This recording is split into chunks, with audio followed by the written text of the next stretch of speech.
Ganitong paraan naman ng pagkakaluto ng chicken biryani ang ginagawa ko dito sa bahay ng aking mga amo. Isa't kalahating manok lang to, nilinisan ko, tinanggalan ko ng mga balat, tapos hinati-hati ko or hiniwa ko ng ganito kalalaki lamang. Ganito. Pagkatapos ay bababad ko muna sa suka, mga 20 minutes siguro okay na yan. And then pagkababad sa suka, after 20 minutes ay huhugasan at babanlawan ulit ito ng mabuti.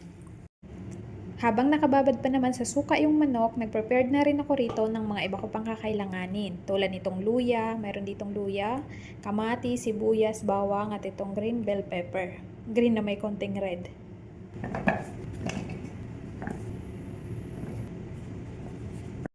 I-blender ko muna yung bawang, sibuyas, kamatis, luya at sili. Saka na ako maglalagay ng mga pampalasa para sa manok. Salt, black pepper powder or paminta, lemon powder, black lemon powder, paprika, coriander powder, curry powder, cumin powder, konti lang, turmeric powder. 7 spices or tinatawag na baharat mix. Biryani masala, any packaging of biryani masala. Ito yung authentic.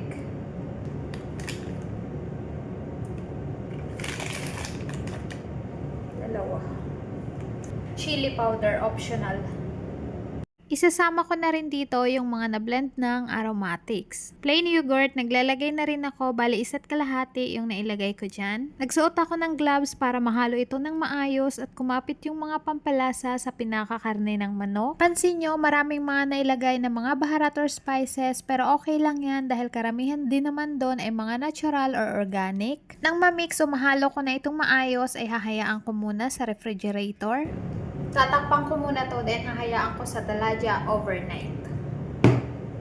Fast forward, kinabukasan na to. Bago ako magsimulang magluto ay nagbabad muna ako ng tinatawag nila ritong saffron dahil gagamitin ko ito mamaya para sa kanin. Pwede pala itong ibabad sa mainit na tubig, pwede naman sa rose water. Kasunod naman na ginawa ko ay ang paghuhugas nitong bigas basmati rice, bali 2 cups and a half lamang ito. Hinuhugasan ko ng ilang beses hanggang sa luminaw yung tubig at hahayaan ko munang nakababad mga 40 minutes o 1 hour, ganon. Yung biryani pala nila dito sa aking mga amo ay hinahaluan ng patatas. Gusto nila yan, kaya nagprito na muna ako. Pero may napapanood rin naman akong iba na gusto talaga ng mga amo yung medyo may gulay. Minsan nga may naglalagay pa ng carrots. Pagkatapos kong maiprito yung mga patatas, ay sinunod ko na rin dito sa mantika yung mga sibuyas. Mula sa pinagprituhan ng patatas at sibuyas, nagkuha lamang ako ng konting mantika, tapos dito sa wok pan ay magigisa naman ako ng tomato paste. Isang pakete ng tomato paste lamang yung ginamit ko dito. Nang maigisa-gisa ko ay ilalagay ko naman dito na yung mga karne ng manok.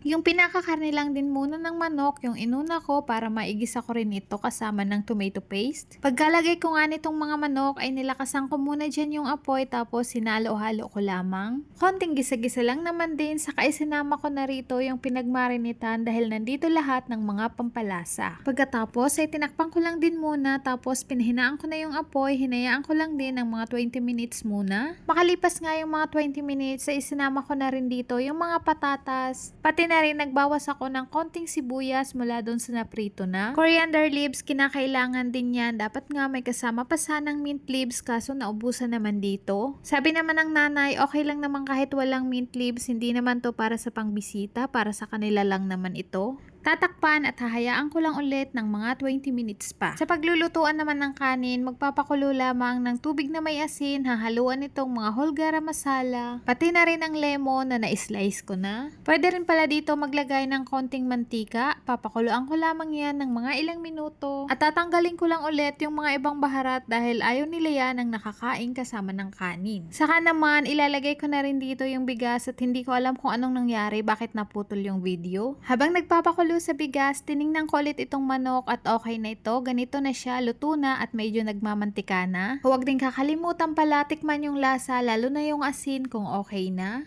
Yung bigas pala o kanin, kapag biryani ay mga 70% lamang yung pagkakaluto. Same kaldero, naglagay lamang ulit ako ng konting mantika bago ko rito ibinalik yung kalahating kanin lang muna. Ganitong paraan yung pag-a-assemble ko, kalahating kanin muna, then sa gitna yung manok, nilalahat ko na dahil hindi naman to sobrang karamihan. Kapag nailagay na yung manok, sa ibabaw yung kalahating kanin ulit na natira. Depende naman din yan sa pagle-layer, kung maramihan, pwede namang kanin, manok, salit-salitan lamang. Saffron nga din ang ginagamit ko rito na pampakulay, ngunit yung iba ay food coloring. At nag-a-add pa nga ako rito ng konting mantika mula sa pinagprituhan ng patatas at sibuyas. Bago yung pinakatakip ng kaldero ay naglalagay muna ako ng aluminum foil para madaling mapaininan at maluto ng 100% yung kanin. Ibabalik ko yan nakasalang sa mahinang-mahinang apoy at hahayaan mga 30 minutes o higit pa. Kapartner, kapag nagluluto ako dito ng biryani ay itong cucumber salad. 2 cucumber o kiyar lamang ito, ginadgad ko lang din muna. Sa pampalasa, asin at paminta, ngunit ewan, nawala na naman yung paminta ba. Bawang pa pala, kontian lang, ako nga isang piraso lang yung inilagay ko. At itong plain yogurt ulit, bali 1.5 ulit dito yung ginamit ko. Pwede rin pala dito mag-add ng dried mint leaves, ngunit dito sa aking mga amo ay ayaw na nila. Kapag sobrang malapot, nagdadagdag lamang ako ng konting tubig, din hahalo-haluin ko lamang yan, tapos okay na yan. Kapag ordinary days or weekdays lamang ako nagluto nito, wala nang plating na maganda. Pero kapag may pabisita, family gathering, kailangan ding presentable. Ang ginagawa ko pag ganun ay piniflip ko sa malaking tray or saniya, tapos on top ay maglalagay ako ng konting mga harakat like fried onions, mga nuts like cashew nuts kung gusto. Ini-slice na lemon, pwede din. Boiled eggs, pwede ring samahan. Basta parang maging presentable ba kapag isinerve sa mga bisita. Ngunit ngayon, wala naman ditong bisita, kaya ganito lang, pa isa-isang kumain. Tapos sinasama ko na lang pag-serve yung pritong sibuyas, lemon, hot sauce, yung cucumber salad, ABCD, bahala na sila dyan kung anong gusto nilang i-partner kapag kinain yan.